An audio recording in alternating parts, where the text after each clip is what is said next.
I just got done playing Five Nights at Freddy's Security Breach, and this game... Because for some reason, this game is just so... And I don't know why, but this game made me feel... So, should you play this game? Well, I think you should... Oh, wait. You thought I didn't like this game? No, I'm just really tired from staying up all night. I actually really enjoy FNAF Security Breach and I highly recommend it. But unfortunately, the game has a lot of problems. Make sure to watch to the end of the video for a special surprise. Otherwise, the animatronics are coming for you.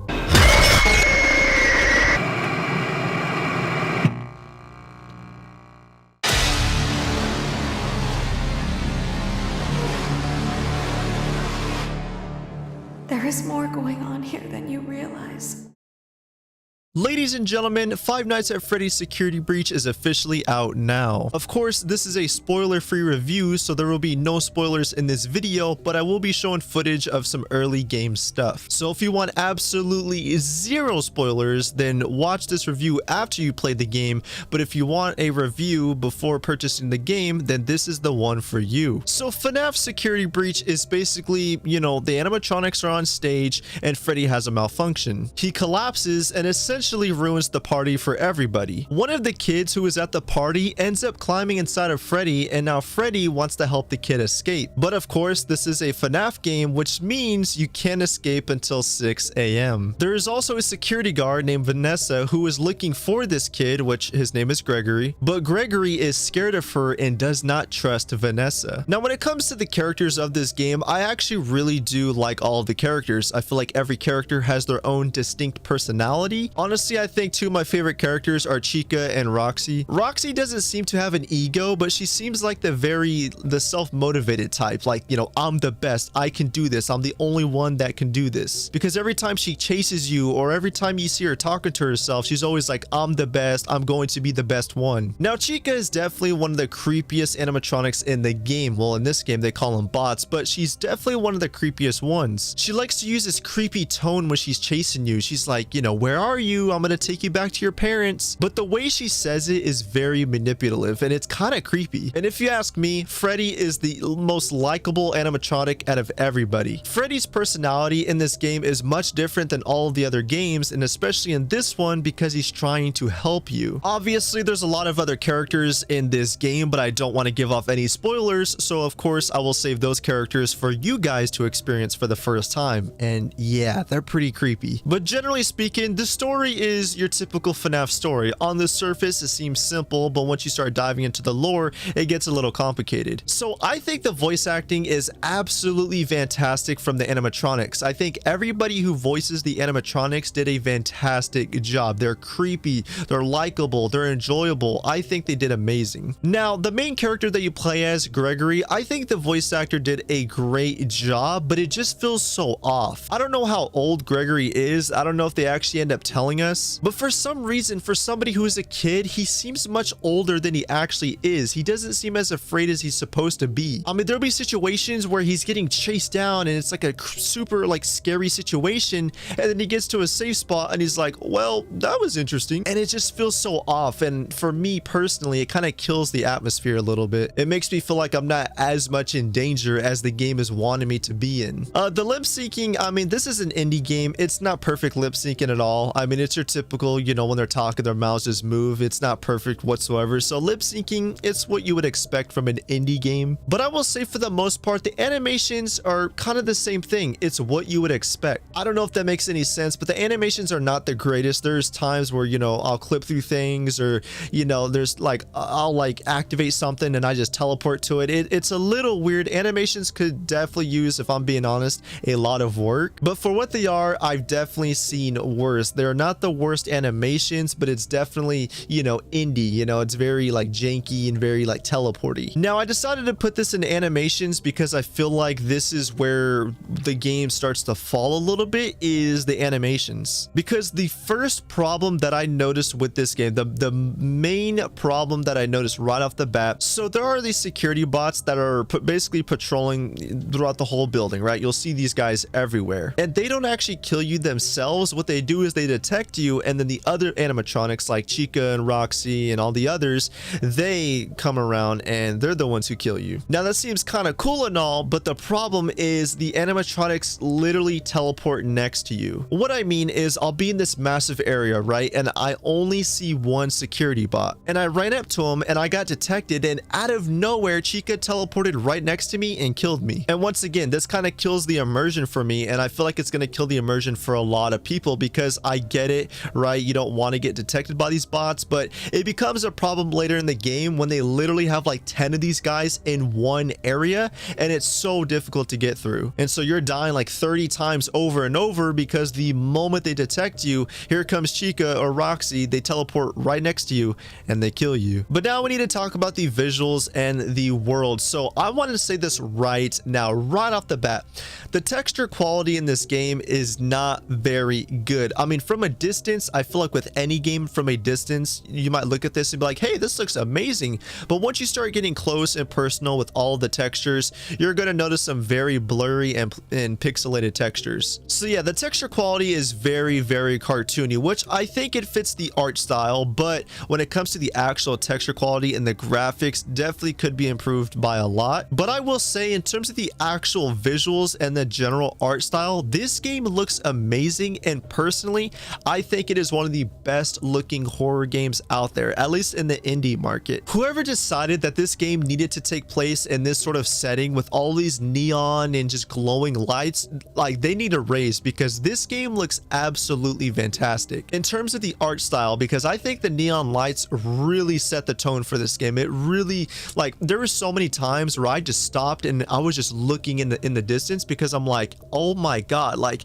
this is just gorgeous. And the location in this game, this whole area that you play in, it is absolutely massive. I was nervous that we were going to play in a very, very small area, but no, when you play this game, it's a massive game. Like, there's so many different rooms, so many different areas, tunnels, it's massive. I don't want to spoil anything, but I think you guys are definitely going to appreciate the location that the developers decided to put here. I think it's some of the best visuals in any indie horror game. As I said, I mean, I really think the neon lights really set the tone for this game.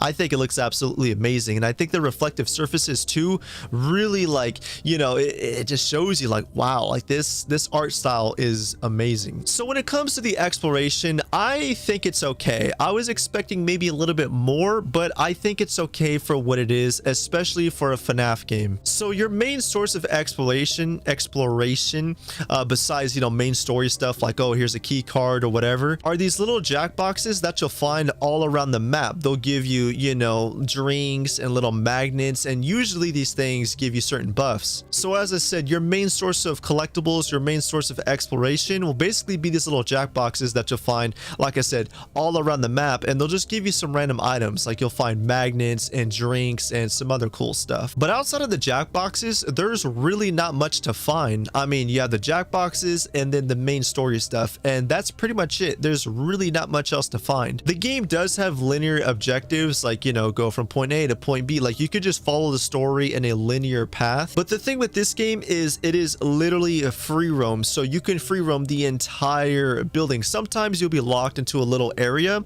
but generally speaking, you can explore the entire building and go wherever you want. Of course, certain doors and things like that require certain key cards or a certain, you know, security level, like, oh, you gotta, you know, be security level 10. But generally speaking, there's a lot here to offer. There's a lot here to look at, a lot here to see, and like I said, you can pretty much explore the entire map. You don't really have to follow, you know, the story like, oh, I have to go here, I have to go here. You can pretty much go anywhere as long as that area is unlocked. So even though the game has linear objectives, it throws you into these big open areas for you to completely explore for yourself. And I think that alone really sets, I would say, the mood for this game. This game heavily emphasizes key cards and security, which means in pretty much every area you need a certain key card type, or you need a certain security level. Like if you want to get into, you know, Roxy or Chica or, you know, Gator's room, you have to have a certain, you know, security card type. Or if you want to get into a certain special area, you need, you know, the fun pass or whatever they call them. And from this point going forward, this is where I'm really going to talk about a lot of the negatives with this game. So strap in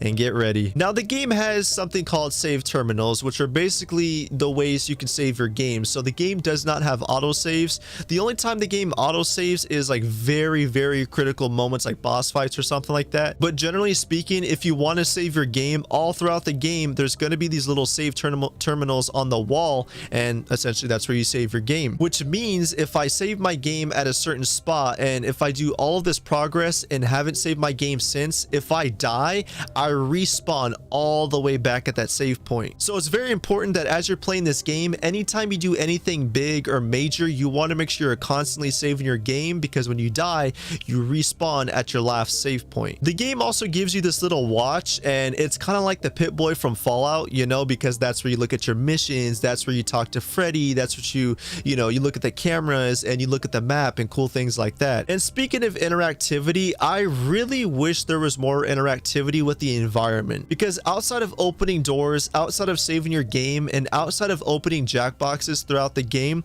there is literally like no interactivity with any of the environment pieces. I was thinking like, oh, I could go to the soda machine and interact with it, and it's gonna give me a little soda and, you know, maybe play some music. Or, oh, I can go up to this painting and interact with it, and maybe, you know, it'll make a noise or something. So the game just kind of feels like this giant museum where you're just playing the game, and the only things you can interact with are the story stuff. And this is the point in the game that really started to bring down the points for me, because I just feel like it's very frustrating the way it was designed. So essentially, again, there's this part where you have this disc, you got to put it in the terminal, and in this area there are so many animatronics patrolling the area that it's not even funny. It starts to become more annoying than scary, and that's a problem in a game where you want your players to be scared. Because this entire area, I was not scared. I was actually getting annoyed. I was like, oh my god, I'm about to look up a YouTube tutorial, dude, because I cannot do this. And I'm not horrible when it comes to horror games. Horror games are like that's my thing, right? You know, I love horror games. I grew up playing horror games.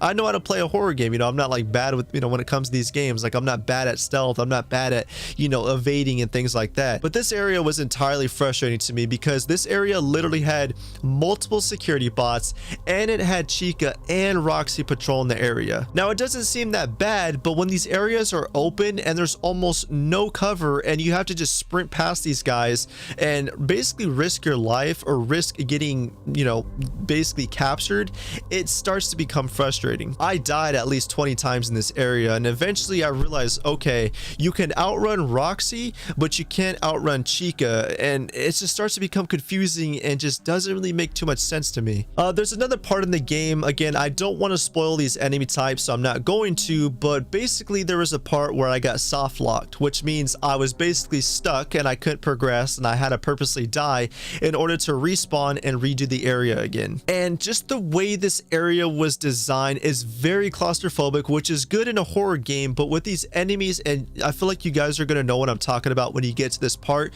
but there's these enemy types where they were literally blocking my path, and I couldn't get past them whatsoever, and I purposely had to die in order to redo this entire area all over again. Which kind of leads into my next point, and that's that the game has unclear directions. Now, for the first half of the game, I knew where to go, because Freddy would be like, oh look, this, you know, so and so building is open now, and I would look up and see the sign, oh, that's the building he's talking about. So, you know, it was easy to know where to go. But as the game goes on, it gets very complicated, and I'm not somebody who gets lost easily in games. I'm usually very good at finding my way around without using a map. But as the game goes on, like there'll be an objective like, oh, go to, you know, Chica's room, and it's like, wait, there's like multiple rooms. Which one are they talking about? Is it this one?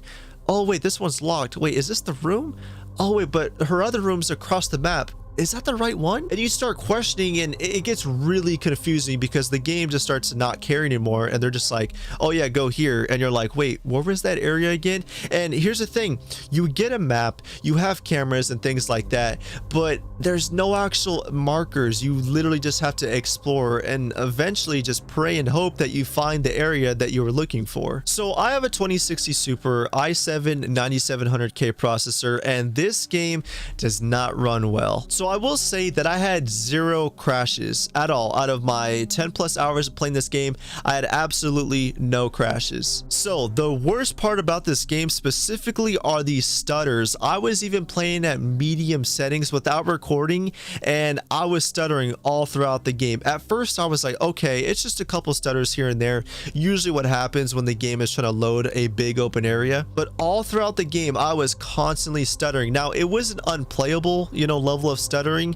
but it's basically like every 30 seconds to every minute. But that doesn't mean it's something that's acceptable, and again, this is completely unacceptable. This needs to be addressed, and this needs to be patched. Like, you're basically, if you use ray tracing at like ultra settings, good luck. You're going to be playing at like 15 to 20 FPS. It is not optimized.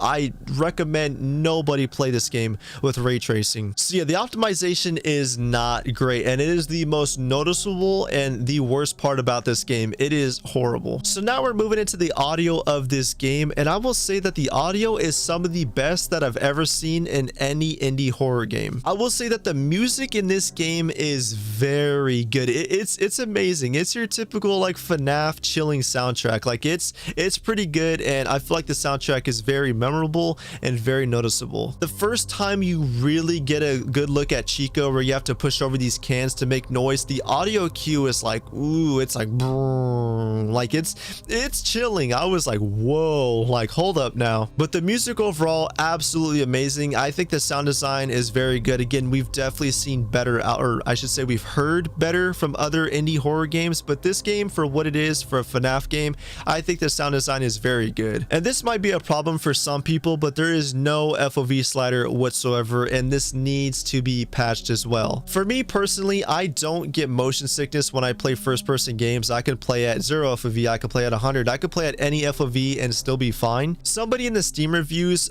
basically gave some sort of tutorial on how to actually adjust your FOV. You have to like go in the game files, but outside of that, there is no official FOV slider in the game itself. And another problem with the settings is there's no individual way to adjust your graphic options. You can only select lowest graphical settings, low, medium, high, ultra, and ray tracing. But now we need to talk about the bugs and glitches, and this is easily the second worst part about this game because there are a lot of bugs and a lot of glitches. So the first ever bug that I ran into is towards the beginning of this game.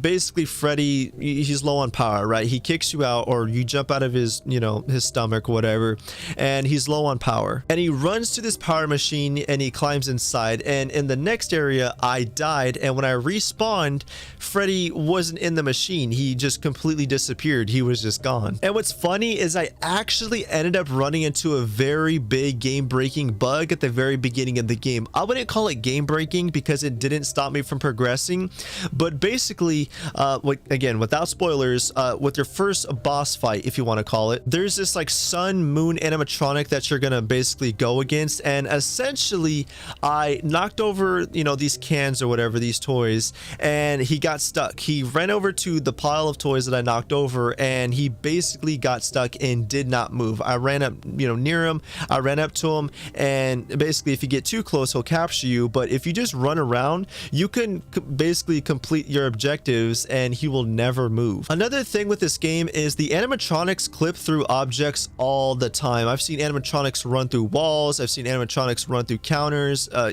through just so many different things. And once again, in the first boss fight with the sun and moon animatronic, basically I was going up the slide slide, and he clipped through and grabbed me through the slide. And I was pretty annoyed because I was about to beat the boss. You know, I was about to do my objective, and he basically reached through the slide. He clipped through and grabbed me and essentially killed me. And like I mentioned earlier, when I was going against Roxy and she was chasing me around that, you know, restaurant, yeah, she also got stuck too. Again, I ran outside the restaurant and I turned around and she teleported behind me, but she teleported on the other side of the little fencing, and she essentially got stuck. And once again, another game breaking and kind of laughable, I guess, bug. And there was also a point early on in the game where I was hiding in the locker and somehow Chica still found me. I guess, I don't know, from my conclusion is basically if an animatronic sees you, no matter what, even if you run 10 miles away and, you know, hide into a locker and, you know, they don't see you physically, if they detect you whatsoever, they can still find you when you're hiding, which makes literally no sense. But of course, these are just my thoughts and opinions. What do you guys think about FNAF Security Breach down below? Be sure to let me know. But with that being said, I hope you guys enjoyed this video. I hope you guys enjoyed this review. And with that being said, I will catch you, ladies and gentlemen, all in the next one. And peace out.